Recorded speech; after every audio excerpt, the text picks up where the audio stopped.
यह कहानी है 1938 की, करोली नाम के एक आदमी की, जो हंगरी कंट्री में रहते थे और वो उस कंट्री का बेस्ट पिस्टल शूटर था।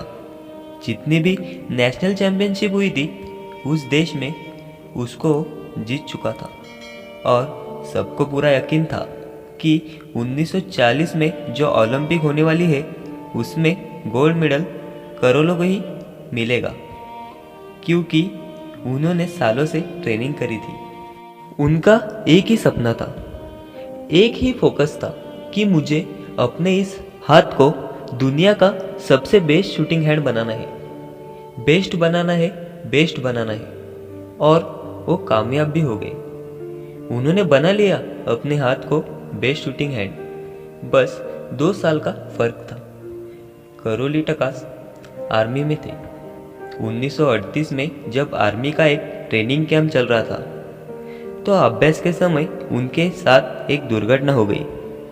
उनके उसी हाथ में जिससे उनको गोल्ड मेडल जीतना था, अपना राइट हैंड, उसमें एक हैंड ग्रेनेड का विस्फोट हो गया और वो हाथ चला गया। अब जो उनका सपना था, जो फोकस था, सब खत्म। उनके पास 2 रास्ते थे। एक तो यह था कि वो अपनी बाकी की पूरी जिंदगी रोता रहे और कहीं जा करके छुप जाए, या अपना जो गोल था जिसमें उन्होंने फोकस किया था उसको पकड़ कर रखे। तो उन्होंने फोकस किया उस पे नहीं जो चला गया था, जो उनके पास नहीं था। उन्होंने फोकस किया उस पे जो उनके पास था। और क्या था उनके पास? एक लेफ्ट हैंड। उनके पास एक ऐसा हाथ जिससे वो लिख तक नहीं सकता था। 1 महीने तक हॉस्पिटल में उनका इलाज चला उस हाथ के लिए, और ठीक 1 महीने बाद उन्होंने अपनी ट्रेनिंग शुरू कर दी अपने लेफ्ट हैंड की। ट्रेनिंग के 1 साल बाद, मतलब 1939 में वो वापस आए। नेशनल चैंपियंस हो रही थी वही हंगरी में, और वहाँ पर बाकी के बहुत सारे बेस्ट पिस्टल शूटर थे।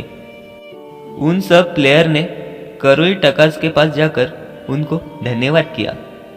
कहा कि यार, ये होता है जज्बा, ये होती है स्पोर्ट्समैन स्पिरिट, कि इतना सब कुछ होने के बाद भी तुम यहाँ पर आए हो हमको देखने के लिए और हमारा हौसला बढ़ाने के लिए।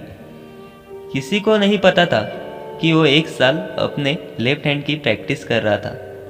फिर करोली ने जवाब देते हुए कहा, मैं यहाँ तुम्हारा हौसला बढ़ाने नहीं आया हूँ, मैं यहाँ तुम्हारे साथ मुकाबला करने आया हूँ, तैयार हो जाओ। फिर मुकाबला चालू हो गया था। वहाँ पर सभी लोग जो मुकाबला करने आए थे वो फाइट कर रहे थे अपने बेस्ट हैंड से, और जो करोली था वो फाइट कर रहा था अपने ओनली हैंड से, मतलब कमजोर हाथ से। कौन जीता? The man will be only hand. Karauli जीत गया। लेकिन वो यहाँ नहीं रुका।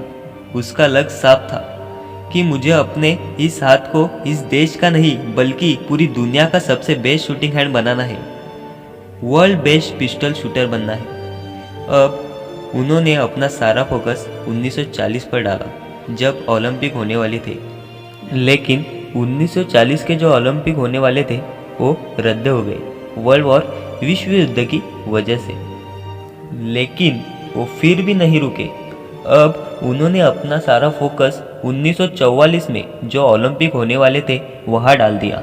लेकिन इस बार भी किस्मत ने करोली का साथ नहीं दिया, क्योंकि 1944 में जो ओलंपिक होने वाले थे वो भी रद्द हो गए विश्व युद्ध की वजह से।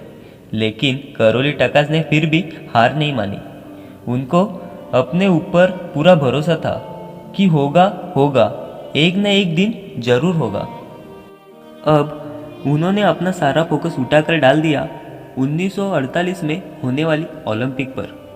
1938 में उनकी उम्र थी 28 साल।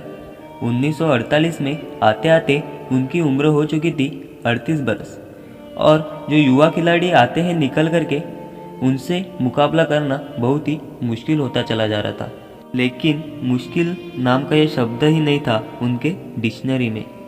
वो गए, वहाँ पूरी दुनिया के बेस्ट शूटर्स आए हुए थे जो अपने बेस्ट हाथ से खेल रहे थे और यह अपने ओनली हैंड से मुकाबला कर रहे थे। और कौन जीता? The man will be only hand, Karauli जीत गया। लेकिन वो फिर भी नहीं रुके। 1952 ओलंपिक्स दोबारा से मुकाबला करा और इस बार गोल्ड मेडल कौन जीता? करौली टकास। 4 साल बाद दोबारा से और पूरी की पूरी हिस्ट्री को बदल कर रख दिया था। इस पर्टिकुलर मैच में उससे पहले किसी भी प्लेयर ने लगातार 2 बार गोल्ड नहीं जीता था। तो मित्रों, करौली टकास की ये कहानी हमें क्या सिखाती है? अनियंत्रित चीज़ों पर ध्यान केंद्रित न करना।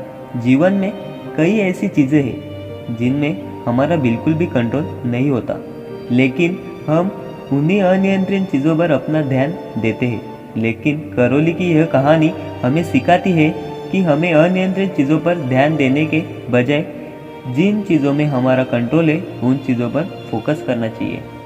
करौली टकास की एक कहानी हमें मानसिक तौर पर मजबूत बना देती है, मेंटली स्ट्रांग होना।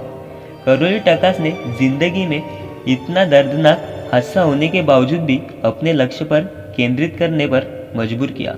आज हम फिजिकली पूरी तरीके से स्वस्थ होने के बावजूद यदि हमारा कोई मनोबल गिराने की कोशिश करे तो हमारा जल्दी से हौसला टूट जाता है और हम उस कार्य को नहीं कर सकते, ऐसी भावनाएं मन में ले आते हैं।